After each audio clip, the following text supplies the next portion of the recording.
In today's video, I'm going to teach you how to erase background in Adobe Express. To get started, open your project in Adobe Express.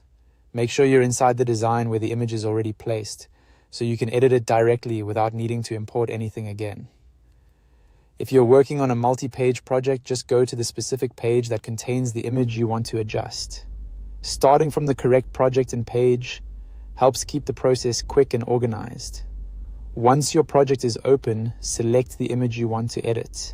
You can do this by clicking directly on the photo in your canvas.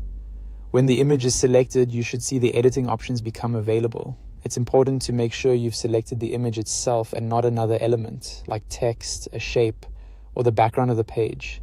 If the wrong item is selected, the tool you need may not appear. After selecting the image, look over to the left panel and find the option labeled Remove Background. Go ahead and click it. This is the tool Adobe Express uses to automatically detect the main subject of your image and separate it from the background. It's especially useful if you want a cleaner, more professional look, or if you plan to place the subject onto a different background, graphic, or layout. Now give Adobe Express a moment to process the image. The background removal might take a little time depending on your internet connection, the size of the image, or how detailed the photo is.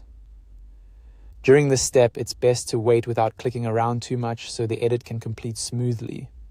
If your image has fine details like hair, shadows, or textured edges, the tool may take a little longer, but in most cases it works automatically and requires very little effort from you.